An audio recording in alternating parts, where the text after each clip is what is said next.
ശ്രീ മോഹൻ വർഗീസ്, ഇപ്പോൾ ആത്യന്തികമായി ജോസ് കെ മാണി എവിടെ നിന്ന് ജയിക്കും, എവിടെ നിന്ന് മത്സരിക്കും എന്നതല്ലേ പ്രധാനമായും ജോസ് കെ മാണിയുടെ മുന്നിലുള്ള ചോദ്യം.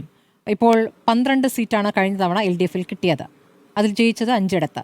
ഇത്തവണ അത് 13 ചോദിക്കുമെന്ന് കേൾക്കുന്നു. 13 15 വേണമെങ്കിൽ ചോദിച്ചാൽ കിട്ടുമെന്നുള്ള സ്ഥിതി LDFിനകത്തുണ്ട്. പക്ഷേ എവിടെ നിന്ന് ജയിക്കുമെന്ന ചോദ്യമുണ്ടല്ലോ. ഇപ്പോൾ പാലയിലെ സ്ഥിതി നോക്കുകയാണെങ്കിൽ കഴിഞ്ഞ ലോക്സഭാ തെരഞ്ഞെടുപ്പിൽ UDFിന്റെ ലീഡ് 12,465 വോട്ടിൻ്റെതാണ്. 2025 തദ്ദേശത്തിൽ നോക്കുമ്പോൾ LDF ലീഡ് വെറും 1518. പാലായിലെ സ്ഥിതി നമുക്ക് അറിയാമല്ലോ. പാലാ നഗരസഭയുടെ ഭരണവുമായി ബന്ധപ്പെട്ടുള്ള വിഷയമൊക്കെ നമ്മൾ കാണുകയും ചെയ്യുന്നു. അപ്പോൾ എവിടെയാണ് നിൽക്കുക LDFിൽ നിന്നുകൊണ്ട് ജോസ് കെ മാണി? ആ ചോദ്യമല്ലേ യഥാർത്ഥത്തിൽ അദ്ദേഹത്തെ കുഴക്കുന്നു? തീർച്ചയായും ആ ചോദ്യം ശ്രീ ജോസ് കെ മാണിയെ സംബന്ധിച്ചിടത്തോളം നിലനിൽപ്പിന് വളരെ അത്യന്താപേക്ഷിതമായ ഒരു കാര്യമാണ്. പക്ഷെ നോക്കൂ, ശ്രീ ജോസ് കെ മാണിയെ കുറിച്ച് പറഞ്ഞാൽ അധികാര രാഷ്ട്രീയത്തിന്റെ ഇടനാഴിയിലൂടെ തെന്നി വീഴാതെ നന്നായി സഞ്ചരിക്കാനുള്ള ഒരു മെയ്വഴക്കം അദ്ദേഹം എല്ലാ കാലത്തും കാട്ടിയിട്ടുണ്ട്. അതുകൊണ്ട് തന്നെയാണ് അദ്ദേഹം ഭംഗ്യാന്തരേണ പറഞ്ഞു വെച്ചത്, തങ്ങൾ എവിടെയാണോ അവിടെയാണ് ആരോഗ്യം. ലൈഫ് ബോയെ കുറിച്ച് നമ്മൾ പറയുന്ന ഒരു പരസ്യവാചകമല്ലേ, ലൈഫ് ബോയ് എവിടെയാണോ അവിടെയാണ് ആരോഗ്യം. ഈ ലൈഫ് ബോയ് തന്നെയാണ് കേരള കോൺഗ്രസ് മാണി ഗ്രൂപ്പ്. ഇടതുപക്ഷത്തെ സംബന്ധിച്ചിടത്തോളം തങ്ങൾ ആദ്യ ഉലയുന്ന രാഷ്ട്രീയ അന്തരീക്ഷത്തിൽ ഒരു തോണി, പൊങ്ങിക്കിടക്കുന്ന ഒരു ലൈഫ് ബോയ് തോണി എന്ന നിലയിലാണ് തങ്ങളെ പരിഗണിക്കേണ്ടത്. എത്രത്തോളം അനിവാര്യരാണ് ഇടതുപക്ഷത്തെ തങ്ങൾ എന്ന് ഊന്നിപ്പറയാനായി ഇന്നത്തെ പത്രസമ്മേളനം ശ്രീ ജോസ് കെ മാണി ഉപയോഗിച്ചതായി കാണാം. അതിനെ കൃത്യമായ മേപ്പൊടി ചേർത്തുകൊണ്ട് ബൈബിളിലെ ലൂക്കോസ് എഴുതിയ സുവിശേഷം 23-ാം അധ്യായം 28-ാം വാക്യമൊക്കെ വളരെ സമൃദ്ധമായി ഉപയോഗിക്കുന്നത് നമ്മൾ കണ്ടു. യെരൂശലേം പുത്രിമാരെ, നിങ്ങൾ എന്നെ ഓർത്ത് കരയേണ്ടതില്ല, നിങ്ങളെയും നിങ്ങളുടെ സന്തതി പരമ്പരകളെയും ഓർത്ത് വേണമെങ്കിൽ വിലപിച്ചുകൊള്ളൂ എന്ന് ക്രിസ്തു പറയുന്ന ആ വാചകം ഉൾപ്പെടെ പറയുകയാണ്. ഇതൊക്കെ ഒരുപാട് അർത്ഥതലങ്ങളുള്ള കാര്യങ്ങളാണ്. അപ്പൊ അതുകൊണ്ട് LDFിനോടും UDFിനോടും യാതൊരു ഐത്തവും ഉള്ളതായി ഇന്നത്തെ സംസാരത്തിൽ നിന്നും അത് കേട്ടവരാരും അങ്ങനെ പറയില്ല. പക്ഷേ യഥാർത്ഥത്തിൽ നോക്കൂ, എത്രത്തോളം അനിവാര്യനാണ് ശ്രീ ജോസ് കെ മാണി എന്നതിന്റെ ഏർലി സൂചന വന്നു കഴിഞ്ഞു. മണിക്കൂറുകൾക്കുള്ളിൽ ജോസ് കെ മാണിയുടെ പത്രസമ്മേളനം അവസാനിച്ച മണിക്കൂറുകൾക്കുള്ളിൽ 2-3 മണിക്കൂറുകൾക്കുള്ളിൽ തലസ്ഥാന നഗരത്തിന്റെ കണ്ണായ സ്ഥലത്ത് കവടിയാർ കൊട്ടാരത്തിന് സമീപം, അല്ല എങ്കിൽ രാജ്ഭവന്റെ അല്ലെങ്കിൽ ലോക് ഭവന്റെ സമീപം 25 സെന്റ് 30 വർഷത്തെ ലീസിന് മാണി സ്മാരകത്തിന് വേണ്ടി വിട്ടുകൊടുക്കുകയാണ് ഗവൺമെന്റ് തുച്ഛമായ വിലയ്ക്ക്. ഇതെല്ലാം തന്നെ പ്രീണനമല്ലേ? ഒരു തരത്തിൽ പറഞ്ഞാൽ മാണി ഗ്രൂപ്പിന് അല്ലെങ്കിൽ ജോസ് കെ മാണി നയിക്കുന്ന കേരള കോൺഗ്രസിന് ഇടതുപക്ഷത്തിൽ നിന്ന് യാതൊരു പരിഭവവും പറയാനുള്ള അർഹതയില്ല. കഴിഞ്ഞ 5 വർഷം അവർ ചോദിച്ച ഏതാണ്ട് എല്ലാം തന്നെ അവർക്ക് കൊടുത്തു. 5 വർഷത്തിന് മുൻപ് മുന്നണി പ്രവേശം UDFിൽ നിന്ന് LDFിലേക്ക് വന്നപ്പോൾ തദ്ദേശ തെരഞ്ഞെടുപ്പിന് തൊട്ട് മുൻപുള്ള സമയത്താണ് അവർ ചോദിച്ച സീറ്റുകൾ കൊടുത്തു. സാമാന്യം തരക്കേടില്ലാത്ത സ്ട്രൈക്ക് റേറ്റ് ആയിരുന്നു അന്ന്. പക്ഷെ നിയമസഭാ തെരഞ്ഞെടുപ്പിലെ സ്ട്രൈക്ക് റേറ്റിൽ 12 സീറ്റിൽ മത്സരിച്ച് 5 സീറ്റിൽ മാത്രമാണ് CPIക്കോ CPMനോ ഉള്ള വിജയത്തിന്റെ സ്ട്രൈക്ക് റേറ്റിന്റെ സമാനമായ സ്ട്രൈക്ക് റേറ്റ് അവർക്ക് നേടാൻ കഴിഞ്ഞില്ല. അത് മണ്ഡലത്തിന്റെ ഒരു പ്രത്യേകത കൊണ്ടായിരിക്കാം. പക്ഷെ ഇപ്പോൾ ചില യാഥാർത്ഥ്യങ്ങൾ, വളരെ ഷാർപ്പായ ചില പൊളിറ്റിക്കൽ റിയാലിറ്റീസ് ജോസ് കെ മാണിയെയും കേരള കോൺഗ്രസ് എമ്മിനെയും തുറച്ചു നോക്കുന്നു.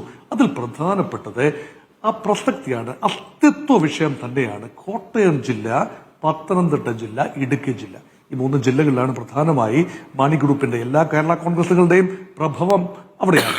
ഏറ്റവും പരിശുദ്ധമായ മാണിയെ സംബന്ധിച്ചിടത്തോളം, ജോസ് കെ മാണിയെ സംബന്ധിച്ചിടത്തോളം ഏറ്റവും വിശുദ്ധമായ മണ്ണ് പാലായുടെ രാഷ്ട്രീയ മണ്ണാണ്. അവിടെ ഇപ്പോൾ ഫേംലി എൻട്രൻച്ച്ഡ് ആണ് മാണി സി കാപ്പൻ. അദ്ദേഹം ഏറെക്കാലം ശ്രീ KM മാണിയോട് മത്സരിച്ച് പരാജയപ്പെടുകയും അവസാനം പാലായിലെ ജനങ്ങൾ 2 കൈയും നീട്ടി സ്വീകരിക്കുകയും ചെയ്തു. അതിനർത്ഥം മാണിയോടൊരു സ്നേഹമുണ്ട്. കുഞ്ഞുമാണിയുടെ കാലം മുതൽ കുഞ്ഞുമാണിയോടൊരു സ്നേഹമുണ്ടായിരുന്നു പാലക്കാർക്ക്.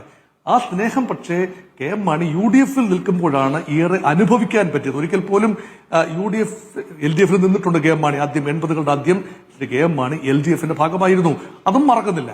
പക്ഷെ UDF മൈൻഡഡ് ഒരു കോൺസ്റ്റിറ്റ്യുവൻസിയാണ് പാല എന്നത്. പാലായുടെ ഒരു പൊളിറ്റിക്കൽ ഭൂരിപക്ഷം കൂടി പരിശോധിക്കണം കേട്ടോ. 2019 2943 വോട്ടിന്റെ ഭൂരിപക്ഷമായിരുന്നു മാണി സി കാപ്പൻ. അന്ന് അദ്ദേഹം LDFിനൊപ്പമാണ് അല്ലേ? 2021 മാണി സി കാപ്പന്റെ ഭൂരിപക്ഷം 15,378.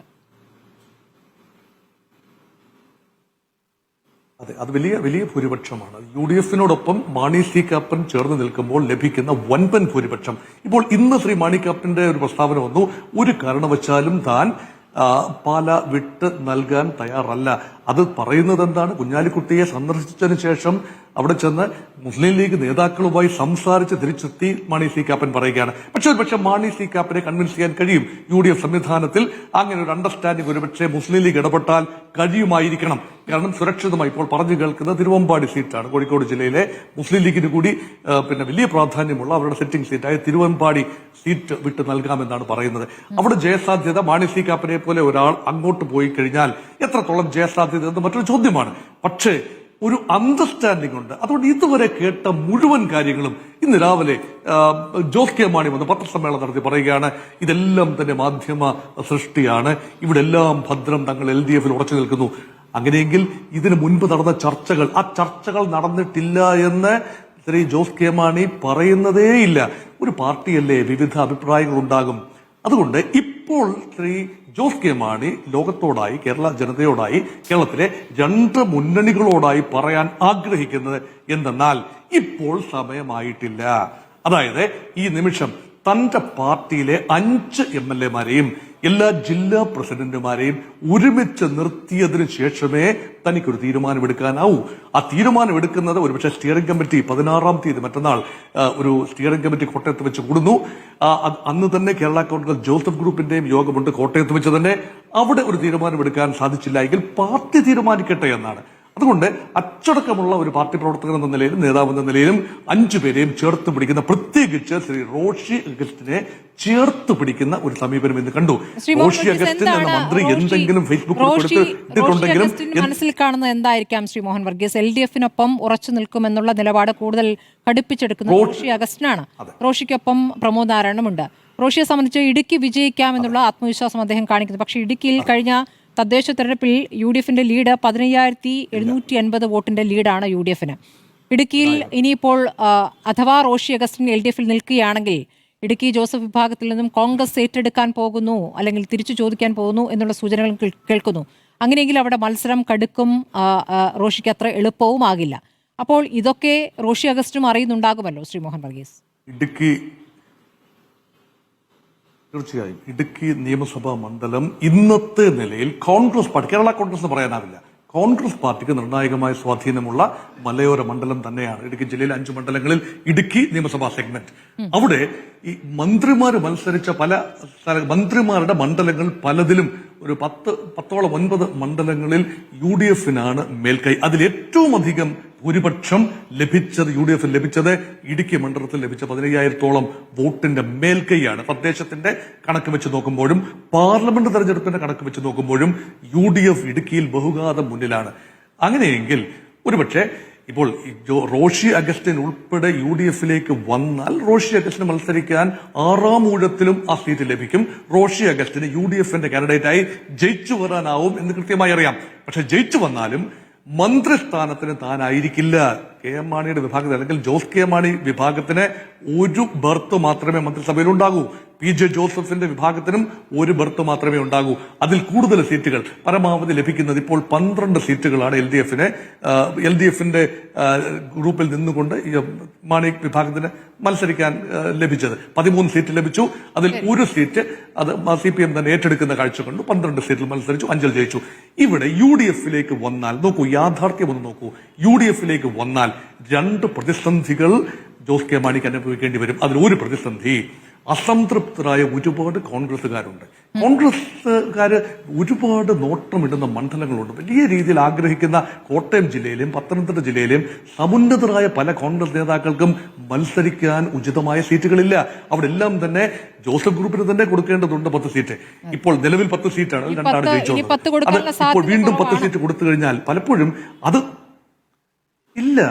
6 സീറ്റ് 7 സീറ്റ് ജോസഫ് ഗ്രൂപ്പിനും 7 8 സീറ്റ് മാണി ഗ്രൂപ്പിനും കൊടുക്കാനേ ഉള്ളൂ. പരമാവധി 15-ൽ കവിയാൻ ഒരു സാധ്യതയുമില്ല. കാരണം കോൺഗ്രസ് പാർട്ടിക്കാണ് ഒരുപക്ഷെ ഇപ്പോൾ തെളിഞ്ഞില്ലേ, കോട്ടയം ജില്ലയിൽ വ്യക്തമായി തദ്ദേശ തെരഞ്ഞെടുപ്പ് കഴിഞ്ഞപ്പോൾ വ്യക്തമായ ചിത്രം കണ്ടില്ലേ. കോട്ടയം നഗരസഭ നഷ്ടപ്പെട്ടു LDF-ന്. പാലാ നഗരസഭ കേരള കോൺഗ്രസ് നഷ്ടപ്പെട്ടു. കേരള കോൺഗ്രസ് ഏറ്റവും പവിത്രമായ മണ്ണാണ് പാല. അവിടെ പുളിക്കൽക്കണ്ടം ബ്രദേഴ്സ് ആൻഡ് ഡോട്ടർ അവർ ചേർന്നുകൊണ്ട് UDF-നോടൊപ്പം ചേർന്ന് നിന്നുകൊണ്ട് പാലാ നഗരസഭ പിടിച്ചിരിക്കുകയാണ്. അതിനർത്ഥം എന്താ? ജോസ് കെ മാണി എന്ന ഒരൊറ്റ ഘടകത്തിലാണ് അവർ നിലപാടെടുത്തത് പ്രധാനമാണ്. ശ്രീ രാജു പി നായർ, കോൺഗ്രസിന്റെ പ്രതിസന്ധിയിൽ കുറച്ചുകൂടി വ്യക്തമായി ഒരു മണ്ഡലവുമില്ല.